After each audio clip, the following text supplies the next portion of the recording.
Hello सभी स्टूडेंटों को नमस्ते। जैसा कि पता है कि हम डेली एक वीडियो बनाते हैं आचार्य रामचंद्र शुक्ल और यूट्यूब पर लोड करते हैं।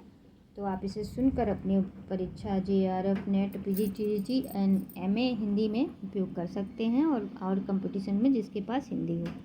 तो देखिए आगे, बाबू मुकुल गुप्त और आगे वीडियो में बना चुके हैं हम उनका, महावीर प्रसाद द्विवेदी निबंध में और माधव प्रसाद मिश्र का। आगे देखिए, बहुत अच्छा है, इम्पोर्टेंट है ये। बाल मुकुंद गुप्त जी का जन्म पंजाब के रोहतक जिले में मुरायनी गांव में संवत 1922 में और मृत्यु संवत 1964 में हुई।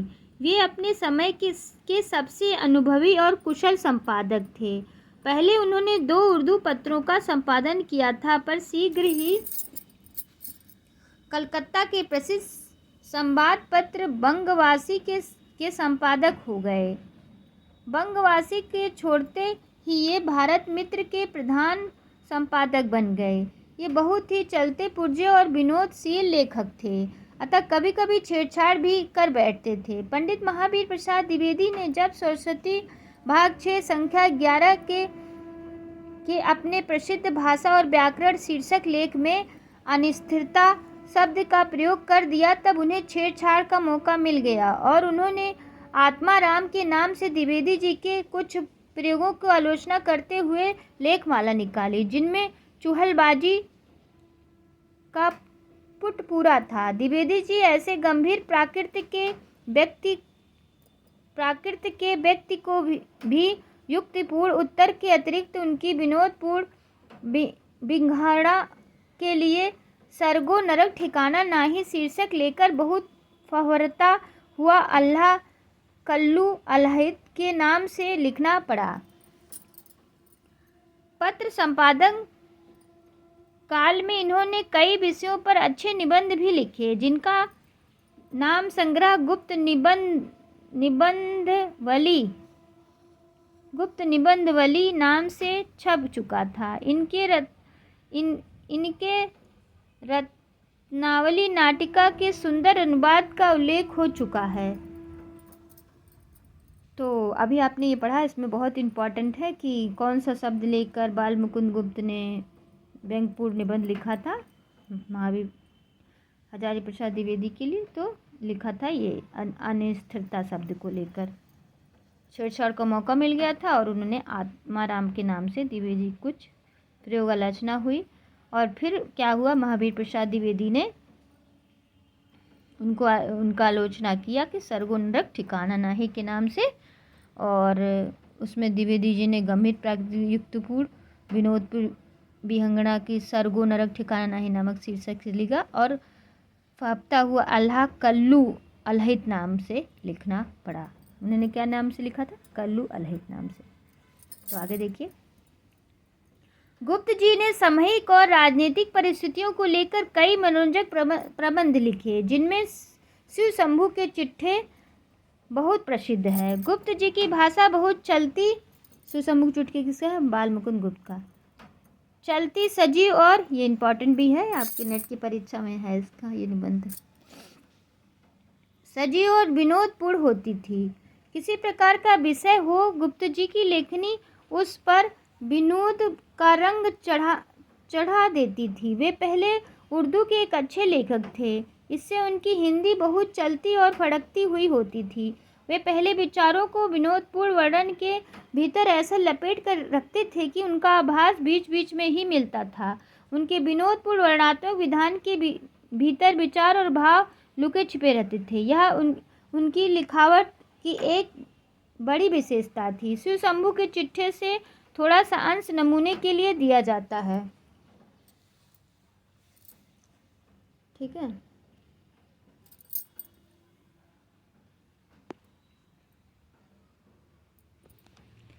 देखिए, अब साफ दिख रहा होगा।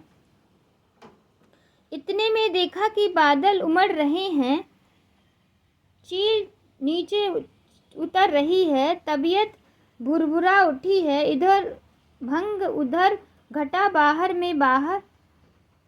उधर उधर घटा बहार में बहार, इतने में वायु का वेग बढ़ा, चीलें अदृश्य हुई, अंधेरा छाया, बूंदें गिरने लगी, साथ ही तड़तड़ा धड़धड़ा होने लगी। देखा ओले गिर रहे हैं, ओले थमे, कुछ वर्षा हुई, बूटी तैयार हुई। बम भोला कहकर शर्मा जी ने एक लोटा भर चढ़ाई।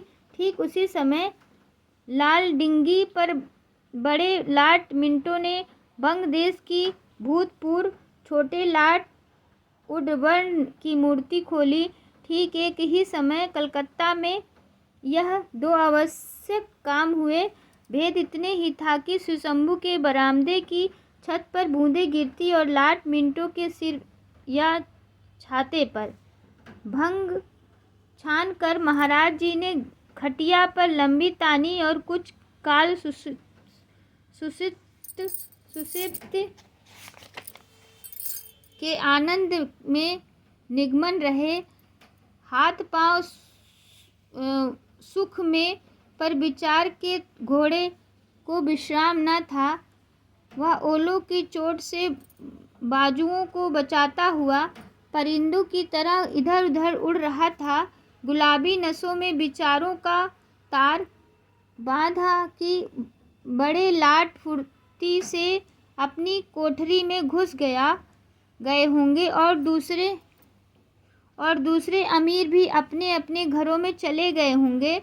पर वह चील कहाँ गई होगी?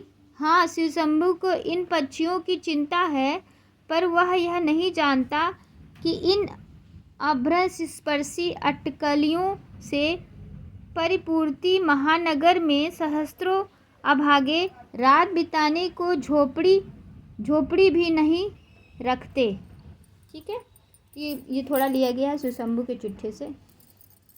बाल मुकुंद गुप्त उनके लेखक हैं, निबंध है, ये इम्पोर्टेंट है, देख लीजिएगा ध्यान से, सुन लीजिएगा दोबारा। अब आता है नंबर निबंध है पंडित गोविंद नारायण मिश्र, चौथे नंबर पर। तो पहला कौन था? पहला आपके थे महावीर प्रसाद द्विवेदी, दूसरे थे माधव कुमार मिश्र, मैं फिर से देख लेती हूँ, पंडित माधव प्रसाद मिश्र, फिर आपके बाल मुकुंद गुप्त, अब हैं पंडित गोविंद नारायण मिश्र। यद्यपि ये हिंदी के बहुत पुराने लेखकों में थे, पर उस पुराने समय में वे अपने फुरे भाई थे। सदानंद मिश्र ने सार सुधानिधि पत्र में कुछ सामायिक और साहित्यिक लेख ही लिखा करते थे, जो पुस्तककार छपकर स्थायी साहित्य में पठित न हो सके। अपनी गद्य शैली का निर्दिष्ट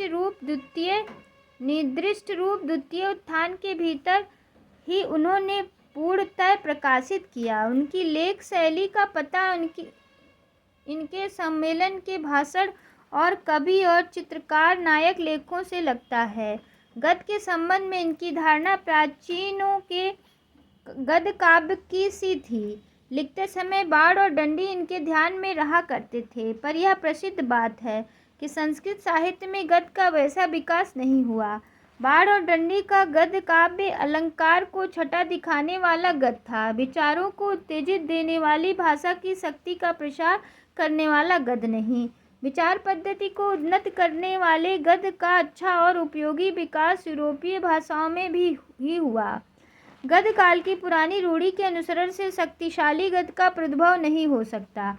पंडित गोविंद नारायण मिश्र की गद्य को समास अनुप्रास में गूंथे शब्द गुच्छों का एक अट्टाला समझिए, जहाँ वे कुछ विचार व्यवस्थित करते हैं, वहाँ भी पद छत की ऊपर दिखाई पड़ती है। शब्दावली दोनों प्रकार की ही रहती है, संस्कृत की भी और ब्रज भाषा काल की भी। एक और प्रलभ प्रतिभा सोच से समुत्पन्न शब्द कल्पना कलित अभिनय भाव मधुरी है, जो दूसरों और तम तोम सटकाती मुस्काती पूरनचंद की सकल मन भाई छुटकी जुनाही है। यद्यपि यह गद्य का कीड़ा कौतूल मात्र है, पर इसकी भी थोड़ी सी झलक देख लेनी चाहिए।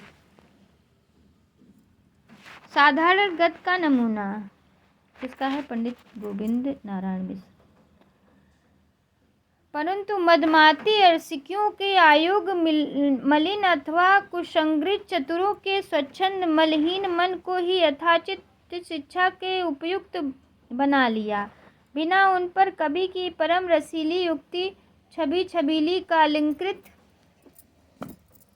नख सिखों लो छंद स्वर्ग सुंदर अनुरूप यथार्थ सुस्पष्ट प्रतिबिंब कभी पड़ेगा।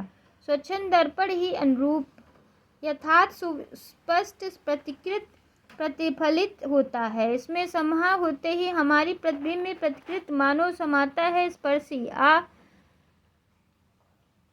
उसी समय समाहन करने आमने सामने आ खड़ी होती है। काव्यमय गद्य का नमूना शरद पूनों के समुदित पूरनचंद को छिटकी जुहाइन सकल मन भाई को के भी मुँह मसी मद मुचनीय लौकिक पद खन चंद्रिका की चमक के आगे तेजहीन मलिन और कलंकित कर दर्शाती लजाती सरसत मधुधौली अलौकिक सुप्रभा फैलती विशेष मोहजड़ता प्रगड़ तमातों सटकाती मुस्काती निज भक्त जन मन वंचित बरभाग्य भुक्ति सुचारू चरो मुक्त हाथों से मुक्ति लुटाती मुक्तहारी नीर क्षीर विचार सुचितु कवि गोविंद राज मही सिंहासन निवासित मंद हसनी त्रिलोक प्रकाशनी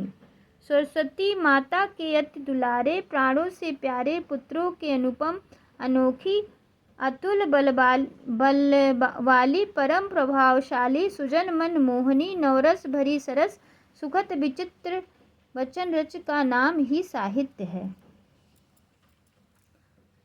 भारतेंदु के सहयोगी लेखक प्राय उक्ति उत्पन्न उच्चरित नव आदि से ही संतोष करते थे, पर मिश्र जी ऐसे लेखों के बिना किसी जरूरत के उपसर्गों का पुछल्ला चोर जनता के इस जाने बूझे शब्दों से समुचित समुत्पन्न समुच्चरित अभिनय करके अजनबी बना दिया।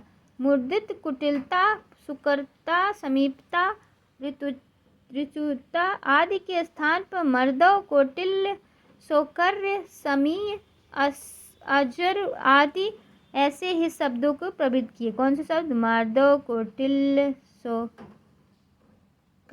समीय अजय। अब आएगा पांचवा बाबू श्याम सुंदर दास।